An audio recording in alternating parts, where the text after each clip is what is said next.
with Jesse Gunkel. Welcome back. Well, we ended up having a pretty decent day. A lot of sunshine out there and much cooler temperatures as that cold front drove through early this morning.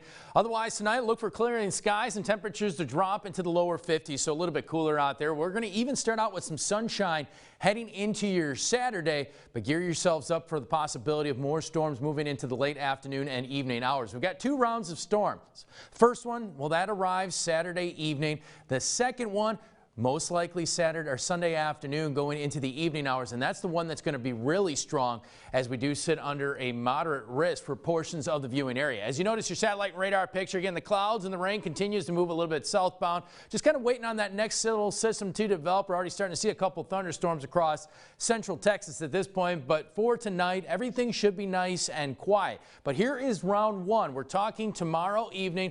Far western portions of the viewing areas sit under a marginal risk for severe weather. Luckily, tomorrow's round, most of the energy will sit well outside of our viewing area. There just may be 1 or 2 outliers that could sweep through the area, producing some heavy rain and some gusty wind. So a marginal risk, obviously towards the lower end of the scale. That is a 1 out of 5 for most of us, a general risk. So again, we're keeping the threat pretty low. However, as you see on FutureCast, I just want to point it out for you. We'll start out quiet going into your Saturday. Clouds quickly return. Chance for an isolated thunderstorm or 2 heading into the evening hours. As we step into early Sunday morning, Easter sunrise, things shouldn't be too bad. A little bit of cloud cover, but mainly dry at this point, and nothing to worry about during the morning hours, so we should be fine for those egg hunts. However, heading into the afternoon hours, probably in a window between 3 and most likely about 7, you see a line of thunderstorms here. I think our biggest threat will be the chance that we could see a couple isolated spin-ups, meaning some isolated tornadoes with this main line as it quickly drives through. And notice it'll quickly get out of here. That's the good news, so we're not going to have to worry about flooding.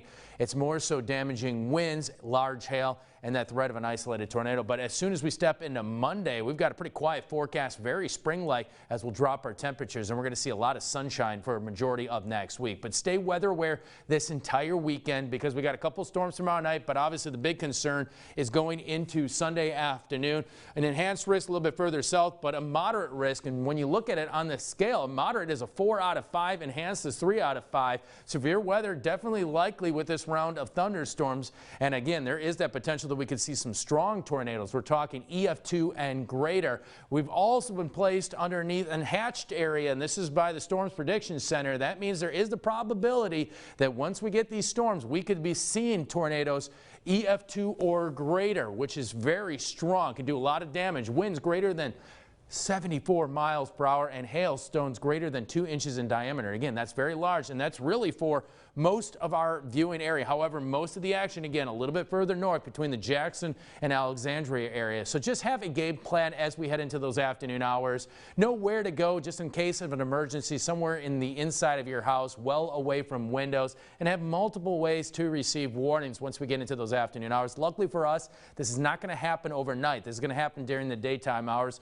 Once we get past those storms Saturday and Sunday, we do fall into a much drier pattern heading into next week. Not a lot of rain once we get past the storms this upcoming weekend. And I think overall rainfall for the weekend, it's probably going to sit at about 1 inch to 2 inches overall. So again, that's not too bad. Storms, we're going to call for some late on Saturday moving into the evening hours. Severe weather most likely heading into the afternoon hours of Sunday going into Sunday night.